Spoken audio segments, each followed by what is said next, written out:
is something that we need to understand is kind of the tip of the iceberg, but the reality is that there are other threats around the world as well as right here in America that we also have to be focused on. I want to take you around to a couple of other things, part of which is Islam, and let's start with ISIS. Come on, talked about it.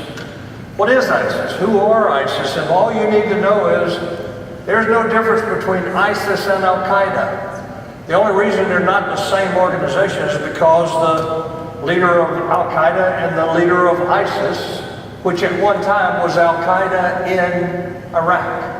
That was their name, Al-Qaeda in Iraq. They had a falling out between al-Baghdadi, the leader of ISIS today, and al-Zawahiri, who was the leader of Al-Qaeda. They had a falling out, and so they separated, but they're the same theology. It's the theology of jihad. That's what motivates them. That's why they do what they do. That's why they crucify babies. That's why they behead Christians. And by the way, how many of you, I hope you didn't, but I hope you at least saw the beginning of the video of the 21 Christians being marched down the beach in Libya and ultimately beheaded. By the way, you know what they had to do not to be beheaded? They had to deny Christ. Just simply deny Christ, and we'll spare you. What you didn't see was all of those that agreed to deny Christ. They weren't in that group of 21, but those 21 said, we won't deny Christ. And they were publicly beheaded. What if we in America, we as Christians, were given that option? What would we do? What would you do? If we don't heed what that man just said, that's where we're going to be in this country. That's exactly where we're going to be, because he told you there's 1,000 open cases in all 50 states right now on ISIS suspects. Court cases, FBI investigations, and even the director of the FBI, James Comey, told us that he has cases going in all 50 states against suspected ISIS terrorists. I was doing a leadership conference in February in Los Angeles. I was doing this conference for the Los Angeles County Sheriff's Department. I said to them, guys, do you believe you have more cells like the one that did all the killings there in San Bernardino? And one of those sheriff's deputies said to me, sir, you know what we worry about? We worry that those exact cells are all over this country, and we know they're there. Terrorist cells in America, and they're affiliated with ISIS. You know what you need to understand about ISIS is actually a very wealthy terrorist organization. You know, ISIS made a lot of money. And they made a lot of money doing what? Robbing banks. They got over $450 million in one bank robbery in Mosul, the largest city there in that part of the country. They also run extortion rings. They run kidnappings. And by the way, they make $1 million a day bootlegging oil through Turkey from the oil fields that they have seized. And the Turks are more than happy to work with them because they get a cut of it. This is a very wealthy organization. Now, when you hear the president or anybody in the administration say they're losing their territory, really? How many countries are there in now? Yeah.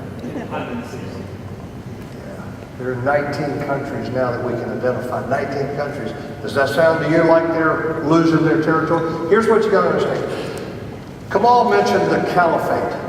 Ultimately, the objective of Islam is to establish this global caliphate.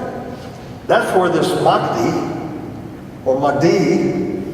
or their Messiah, that's where he will come and rule, is the global caliphate. But don't make the mistake of saying ISIS is trying to establish a caliphate. No, ISIS has established the caliphate. Now they're expanding it. It's growing. That's why they're in 19 countries. And one of the 19 countries that they're in is America. You have to understand their theology. You have to understand that they are motivated by Islam, by the teachings of the Quran, and no matter what the President of the United States says, this is about Islam. It is about Islam. They're motivated by the teachings of Islam. Do I believe that every Muslim in the world or in this country is a threat? I do not. But they have no voice. And I have been advising some of the political candidates. And one of the things that I have advised them to do is now to go out and use people like Zuhdi Jasser. Zuhdi Jasser is an American doctor, a Muslim, former U.S. Navy officer. You see him on Fox all the time. Go to Zuhdi Jasser and say, Zuhdi, you find the imams that reject Sharia and reject jihad. You find them. You find them, those with a congregation that accepts your advice that Islam has to reform. You see, President al-Sisi of Egypt went to Al-Azhar University, which is the center of Islamic jurisprudence, and he looked those imams there in the eye and he said, Islam must reform. He didn't say, you're interpreting the Quran wrong. That's not what he said, because that doesn't resonate. That doesn't go anywhere. He said, Islam must reform. And Dr. Zuhdi Jasser has been saying exactly the same thing now in America. To the Muslims in America, you must reform. And what the next president needs to do is go to Zuhdi Jasser and say, bring in the imams that reject Sharia. You find them. I'll trust you to find them. And then we bring the Muslim communities in that want to reject Islam or Sharia and jihad. The problem is, we're not sure they're out there. We're just not sure they're out there. But if they are, we've got to find them. We've got to make them part of the solution. Because what we're doing right now is we're reaching out to the very entities within America that want to destroy us.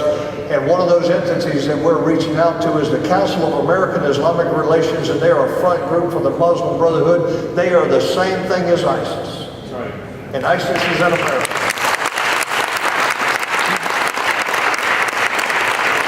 And by the way, remember that ISIS, and don't ever say ISIL, by the way. Don't buy that lie. Don't buy that nonsense. That is what's the administration saying when they say ISIL? They're saying we don't recognize the sovereignty of Israel. Because the Levant was a concept that preceded the reestablishment of the nation of Israel. So don't say ISIL. It is ISIS or IS, but not ISIL. Don't use the term Levant because it is denying the sovereignty of Israel when you do that.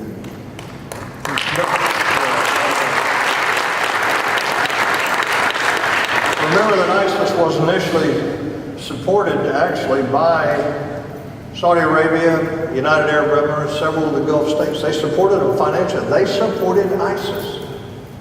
And then all of a sudden, when ISIS took Mosul and they started up into the Kurdish regions up around Erbil, suddenly Saudi Arabia and the United Arab Emirates and even Kuwait and Qatar, they all said, holy mackerel, we might be the next target. These people are wealthy, they're getting bigger, they got all this U.S. equipment that they took from the Iraqi military when they ran off and left all the Humvees and the artillery and the ammunition. Holy mackerel, we might be their next target. And that's when they turned to the United States and said, what are you going to do about it? Which is pretty typical for the way the Saudis have operated for the last 40 years. Folks, we got to figure out who our friends are and who our foes are.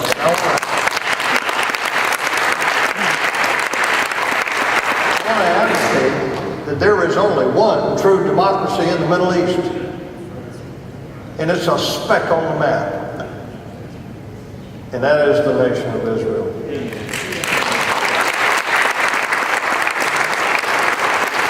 There is no military solution to ISIS. We can kill them, and we need to kill as many of them as we can. We need to kill them everywhere we find them. But that's not going to solve the problem of ISIS. What's going to solve it is when America stands up and identifies what motivates these people to do what they're doing, who they are, what they're all about, and why they're doing what they're doing. And it all comes back to the Quran and the Hadith and the Surah. But when the President of the United States, the most powerful man in the world, stands up and says, this has nothing to do with Islam, everybody looks at him and says, oh, I'm so glad to hear that. I was afraid that this was motivated by the Quran. Come on. We're not that foolish. And I think Americans are waking up and realizing that they've been fed a steady stream of lies. And by the way, President George W. Bush, who I greatly admire, stood up and said right after 9/11, Islam is a great religion of peace. Well, one of two things, Mr. President: either you don't know what you're talking about or you're being deceptive, but I choose to think he really didn't know what he was saying. He didn't know what he was talking about. He should have. He was the President of the United States. But I honestly believe he listened to the likes of Karl Rove and Grover Norquist when he got up and made that statement.